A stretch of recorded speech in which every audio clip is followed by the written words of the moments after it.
Welcome to Henyo World Training video number 3. And once again, this is Christopher Valdez and I'm the creator, designer, and editor of marketinghenyosecrets.com. Ako nasa likod ng top 10 objections ng ating mga prospects at ng Henyo World program. And thank you so much for watching our training video number 2 and thank you din sa lahat na nag-like at nag-share nito. So in this 3-part video training, ituturo ko sa iyo yung 3 secret ingredients na nadiskubre ko na hindi dapat mawala sa gagawin mong business para magkaroon ka ng unlimited source of high quality and interested prospects para kumita ka ng 5,000, 10,000 and even up to 20,000 paulit-ulit linggo-linggo gamit ang internet. So ginagawa ko ito kasi alam ko na maraming tao ang gustong magkaroon ng additional income online at makatulong sa pamilya. Alam ko maraming tao yung gustong malaman yung secret ingredients kung paano kumita sa internet. Hindi lang talaga nila alam kung saan sila mag-uumpisa at kung paano sisimulan. So sa training video number 1, pinag-usapan natin yung first ingredient which is yung ating target market. Sa training video number 2, pinag-usapan natin yung second ingredient at ito nga ay yung ating pag-acquire ng mga necessary skills. So ngayong araw na ito, ang pag-uusapan natin ay yung final ingredient ng isang successful business gamit ang internet. At ito nga ay yung marketing system. Hindi dapat ito mawala sa iyo para hindi mo ubusin yung pera, oras at effort mo sa pag-sort ng mga qualified prospects, pag-handle ng objections nila, pag-pitch ng sales message mo at pag-follow up ng paulit-ulit at syempre pati na din yung pag-duplicate mo ng sarili mo sa ibang tao. So sa isang effective na marketing system, meron itong 3 important components. So yung first component is yung products. Second component is yung traffic and yung third component is yung sales funnel. So iisa-isahin natin itong 3 important components na ito. Okay? So component number 1 is your products to sell. So basically, may dalawang klase ng produkto na pwedeng ibenta gamit ang internet. So number 1 is yung physical products. Dito, yung pagbebenta ay ginagawa online, tapos yung shipment ng mga produkto ay ginagawa offline. Yung pangalawa is yung ating digital products. Dito naman ginagawa yung pagbebenta online pero hindi mo na po problemahin yung shipment kasi nga mga downloadables ito in the form of ebooks, videos, mga courses at iba pang web elements. So sa pagpili ng mga produktong ibebenta sa internet, marami na kagad yung nagkakamali. Ang karaniwang kasing ginagawa nila ay nagki-create sila ng produkto in the form of digital products tapos doon sila maghahanap ng target market nila. O nagde-decide kagad sila kung anong physical product ang ibebenta nila bago pa nila hanapin yung target market nila. Kaya yung nagiging resulta, hirap silang makahanap ng mga buyers or mga customers dito. At syempre para ma-address yung problemang ito yung 3 simple steps paano masolusyonan ito. So yung step 1 is you need to find a niche market. Ito yung grupo ng mga tao who has the same problem. At para sa mga walang experience how to make money online, wala pang experience about network marketing and internet marketing, and even dun sa mga newbies pa lang na wala pang gaanong idea kung paano gamitin ang internet to make additional income, ito yung top 3 market na dapat mong pagfokusan o dapat mong pasukin kasi profitable siya. Ito yung mga tinatawag na evergreen market. So yung una is the beauty, health, and fitness market. Ilan sa mga niche market dito ay diet and loss weight, quit smoking at mga medical issues. Pangalawa is the romance, dating, and relationships market. Ang mga pwedeng mga niche market dito is online dating. Actually ito, nagkalat ito ngayon. And syempre, finding your future husband or wife. Okay? And third, wealth, business, and money market. Ilan naman sa mga niche market dito, internet marketing, network marketing, affiliate marketing, and other business opportunities. So sa tatlong market kasi na ito, dito kadalasan may problema ang tao. At kahit 10 years from now, 20 years from now, or 50 years from now pa yan, magkakaroon ka pa din ng prospect dyan kasi people will always have a problem with their health, money, and relationship na pwede mong malapatan na solusyon sa pamamagitan ng iyong produkto at opportunity. Yung mga taong ito kasi ay desperado na makahanap ng solusyon. At bibilhin nila yan kasi alam nilang makakatulong yan para masolusyonan yung problema nila.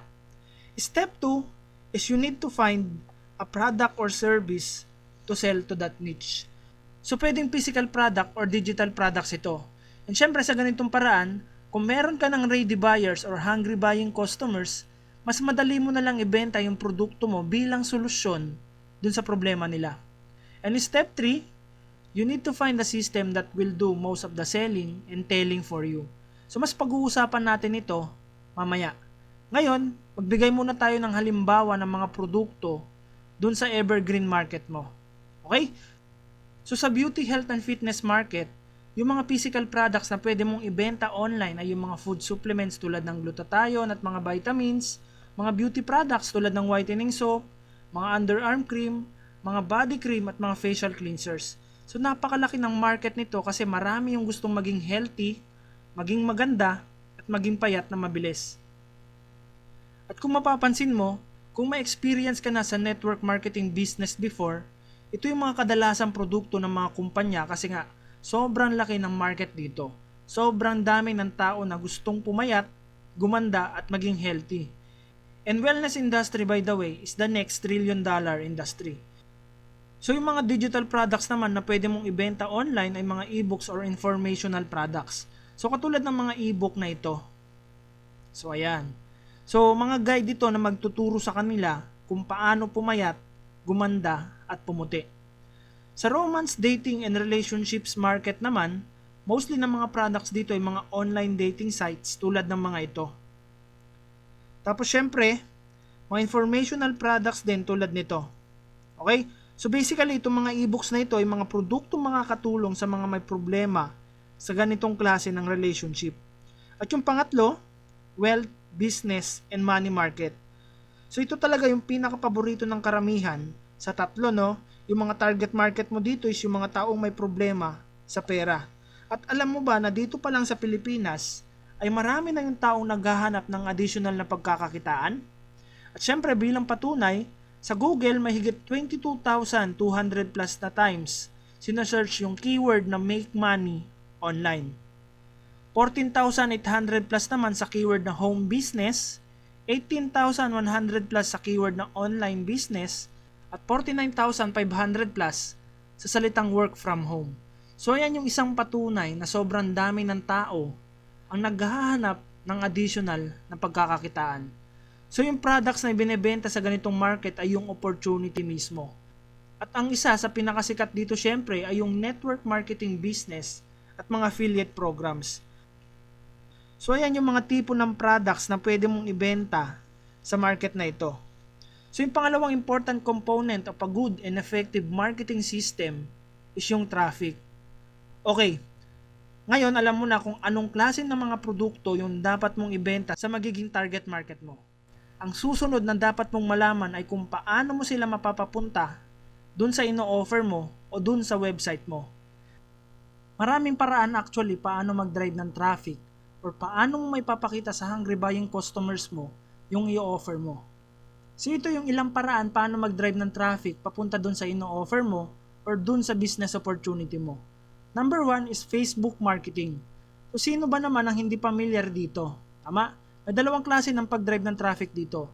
So meron yung organic traffic o yung free traffic na tinatawag at yung paid traffic o yung Facebook ads. At basically, yung mga tools na kakailanganin mo dito sa Facebook marketing is yung Facebook fan page mo or yung tinatawag na Facebook business page at yung Facebook group page mo. Okay?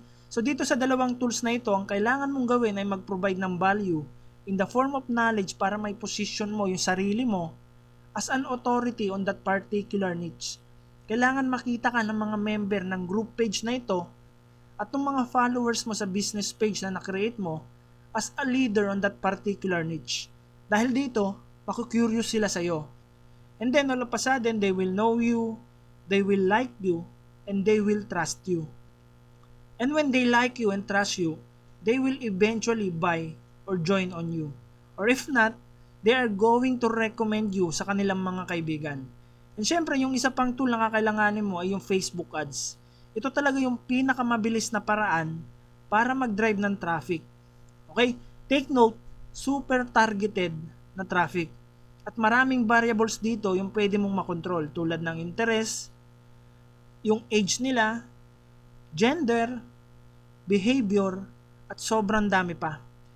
Anyway, you can access for free yung 7-day Facebook marketing training camp ko when you add yourself dun sa private Facebook group namin. Just simply click the link below after ng video na ito para ma-access mo ito. Okay? And second way to drive traffic is social media marketing. Siyempre, hindi na din lingid sa atin na marami na ding high quality prospects yung pwede nating ma-generate sa iba pang social media platforms outside Facebook. So nandyan yung Twitter, nandyan din yung Instagram. Anyway pala, yung Instagram ay parte na siya ng Facebook, no? So once na mag-advertise ka sa Facebook, may option na doon na pwede mong ipakita yung offer mo sa Instagram. And syempre, nandyan na din yung LinkedIn, Google+, Pinterest, at marami pang iba. Okay? Third way to drive traffic is through blogging. Ang pinakadahilan sa likod ng blogging is to establish yourself as an authority on your niche market. At ito yung isang paraan para mag-generate ng super targeted na traffic. Bakit? Dahil yung tao maglalaan lang naman ng oras na bumisita dun sa blog mo at makinig sa iyo ay yung mga taong naghahanap pa ng additional information tungkol dun sa problema nila. So sa madaling salita, mas na-establish mo pa yung sarili mo bilang value giver and as a solution provider. Pwede yung tanong mo ngayon ay, paano yan? Hindi ako magaling magsulat ng mga articles. Actually, naiintindihan kita. Yan din yung unang pumasok sa isipan ko noon na problema. Pero yung na-realize ko ay hindi mo kailangan maging professional para gumawa ng mga articles sa blog mo. Yung importante lang ay yung value ng article na ginawa mo. At doon mo dapat i-focus yung mga articles mo. Dito, kailangan mo lang maging ikaw. Yung pinaka-importante lang ay dapat makatulong yung content na ginawa mo sa mga visitors mo. Okay? Fourth way to drive traffic is through video marketing. Actually nowadays, people love to watch videos at sobrang viral kasi ng mga videos. Mas prefer na din kasi ng tao yung manood kaysa magbasa. Kaya kung mahilig kang i-video yung sarili mo, o meron kang software para mag-create ng mga training videos, ito din yung tinatawag na screencast recording, ay gumawa ka nito tapos i-upload mo siya sa YouTube. At dapat maintindihan mo na yung content ng video na gagawin mo is to give value. Okay? Value, value, and value. Tapos dun sa bandang dulo ng video, isi-encourage mo sila to visit your website o bisitahin yung link nung ino-offer mo. O di naman kaya i-like yung Facebook fan page mo. Basta gumawa ka ng any call to action sa bandang dulo ng valuable video na ginawa mo. And then doon sa description ng video ay ilagay mo yung link nung ino-offer mo para once na i-click nila ito ay mapupunta sila doon sa ino-offer mo. And actually itong mga video na ito ay pwede mo din ilagay doon sa blog mo upang sa ganon mas maging powerful pa yung blogging strategy mo. Okay? Fifth way to drive traffic is through viral marketing. Basically yung concept dito ay after mong mag-share ng value sa blog mo, after mong mag-create ng valuable training video, after mong mag-post ng valuable knowledge sa Facebook fan page mo, and syempre sa Facebook group page mo, isi-encourage mo yung mga tao na mag-like, mag-comment at i-share yung value na binibigay mo. So sa ganitong paraan, magkakaroon yun ng viral effect at mas lalong dadami yung taong makakakita ng content na yon. Once kasi na mag-comment sila, mag-like sila o i-share yung content mo, is lalabas yan doon sa newsfeed nila at makikita yon ng mga friends na nag-like, nag-share at nag-comment ng content mo.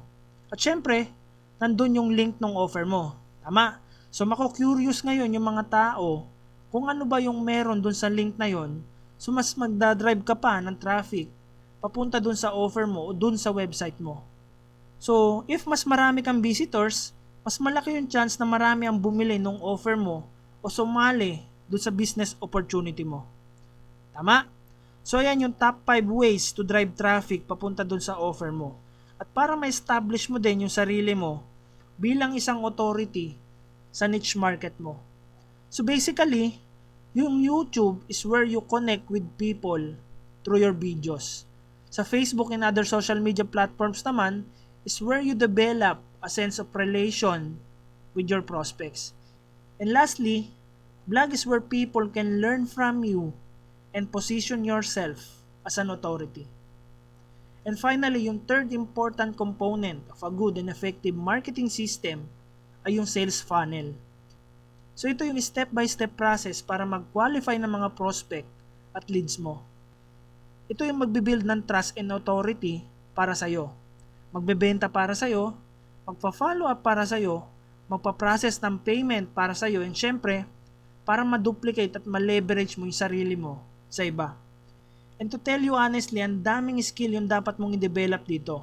Kailangan mo ng maraming pasensya at oras para aralin yung iba't ibang aspeto ng isang effective sales funnel at madami din yung pwede mong gastusin dito. Okay? So ito yung mga pinakasimpleng itsura ng magiging sales funnel mo. Parang ito yung magiging bird's eye view ng magiging sales funnel mo. Okay? Actually, ito yung pinaka-basic. Kasi yung mga professional internet marketers ay meron pa yung mga back-end offer yan, o kaya yung tinatawag na auto offer or one-time only offer. So, to give you a brief preview about a sales funnel, first step is you need to generate traffic. So, na-share ko na sa iyo kanina kung saan at paano pwedeng mag-generate ng traffic. Tama? So, after mo mag-generate ng traffic, next is you need to capture these leads through a lead capture page. So, katulad siya nito. Okay? So basically, yung purpose ng page na ito ay magbigay ng friendly bribe doon sa mga target market mo in exchange for their contact information. So ilan sa mga example ng friendly bribes na ito is mga e-books and syempre mga training video series. Okay? So sa email address kasi nila, doon ka magbibuild ng rapport at relationship. Doon mo din ipapadala yung link ng opportunity or ng product mo at dito ka na din magfa-follow up sa kanila. Okay? So that's it. Ayan yung 3 important components ng isang maganda at effective na marketing system. Number 1 is product, number 2 is traffic, and number 3, sales funnel. And this is my advice for you. And I hope makinig ka sa sasabihin ko. Yung pag-create mo na sales funnel requires a lot of things to learn. And it really takes time. So ito dapat yung magiging long-term goal mo for your internet marketing career. So pwedeng this month aralin mo how to write a persuasive sales copy. On the following month, paano gumawa ng lead magnet. And then do sa other month, paano gumawa ng screencast presentations. And your long-term goals goes on. Okay? So ngayon, since nag-uumpisa ka pa lang, ang kailangan mong gawin ay maging affiliate muna ng mga na-create na produkto or na-create na marketing system. So sa madaling salita, yung ima-market at ipopromote mo muna yung mga produkto or yung marketing system ng ibang tao upang sa ganon, pwede kang kumita kaagad online. Okay? At bago ko tapusin yung video na ito, meron lang akong gustong i-share na kwento sa'yo and pwedeng narinig mo na din yung kwentong ito pero pakinggan mo ulit para mas maintindihan mo. So sa isang maliit na pamayanan ay meron dalawang magkaibigan, si Pablo at si Bruno. Sumatayog yung mga pangarap nila sa buhay. Madalas nga ay pinag-uusapan nila na gusto nilang maging pinaka-successful sa pamayanan nila. So naghahanap talaga sila ng pagkakataon para makuha yung mga goals at pangarap nila. And then isang araw may dumating na isang oportunidad sa kanilang harapan. Nawalan kasi ng tubig sa pamayanan nila. Kaya si Mayor nag-decide na kumuha ng 2 tao na magigib ng tubig mula dun sa lawa papunta sa pamayanan nila. So yung sistema ay babayaran sila base dun sa dami ng tubig na naigib nila. So araw-araw ay nagigib si Pablo at Bruno mula dun sa lawa papunta sa pamayanan nila. Mula umaga and syempre hanggang gabi. Pagdating naman ng gabi, uuwi sila na bit-bit yung bayad sa pag-iigib nila. So si Bruno ay sobrang satisfied sa trabaho at kinikita niya. Na-realize niya na kung mas dadamihan pa niya yung maiigib niya, ay makukuha niya ng mas mabilis yung bahay na pinapangarap niya. At isa pa sa naisip niyang paraan, ay lakihan yung ginagamit niyang pang-igib. So sa kabilang dako naman, si Pablo ay hindi na masaya sa ginagawa niya. Tuwing gabi kasi, sobrang sakit ng katawan niya sa kabubuhat. So nag-iisip siya ng paraan kung paano pwedeng mas lumaki yung kikitain niya. And hanggang isang araw, parang may isang bumbilyang umilaw sa isipan niya. Naisip niya na kung gagawa siya ng isang pipeline, mas maraming tubig yung pwedeng may supply niya sa pamayanan nila. Kaya sobrang na-excite siya dun sa idea na yon at shinare niya ito ngayon kay Bruno. Upang sa ganon, sabay silang bubuo nung pipeline na yon. Ngunit sa pananaw ni Bruno ay kabaliwan yung idea na yon. Yung naisip lang niya kasi ay mas mapapabagal lang yung pagkuha niya ng mga goals at ng mga pangarap niya. So yung ginawa ni Bruno is nilakihan niya pa nga yung ginagamit niya sa pag-iigib at mas binilisan niya yung pag-iigib niya. Sa kabilang dako naman, si Pablo ay tinuloy yung plano niya na buuin yung pipeline. Alam niya sa sarili niya na hindi madaling gawin yon at maraming oras at effort yung kailangan niyang gamitin para matapos yung pipeline na yon. So araw-araw ay nagtatrabaho pa din siya para magigib ng tubig. Pero kapag weekend at kung may free time siya, naguhukay siya at binubuo yung pipeline niya. So doon sa unang buwan, ay wala talaga nakikitang resulta doon sa ginagawa niya. And actually si Bruno at yung mga tao sa bayan ay pinagtatawanan na siya. Tinawag pa nga siyang Pablo, the Pipeliner. Noong mga panahon na yon, nadoble na ni Bruno yung income niya at nakabili na siya ng sariling bahay at nagbago talaga yung lifestyle ni Bruno. Minsan pumupunta na din siya sa bar para mag-enjoy doon sa pinaghirapan niyang pera. Pero hindi niya nare-realize is nasasagad na yung katawan niya at pakunti na ng pakunti yung naiigib niya. So si Pablo naman hindi siya humintong buuin yung pipeline niya at pagkaraan ng 2 taon nabuo din niya ito. Ngayon yung pipeline na yung nagde-deliver ng tubig mula doon sa lawa papunta sa bayan nila imbes na nagigib pa siya ng tubig ng pabalik-balik. So this time, si Pablo ay kumikita na ng mas malaki kaysa sa kinikita niya before. At yung tubig ay patuloy na nade-deliver sa bayan nila kahit natutulog, nagre-relax at kumakain pa siya. So this time kumikita na siya hanggat may nade-deliver na tubig papunta sa bayan nila. So yung kwento ni Pablo at Bruno ay parang refleksyon yan ng buhay.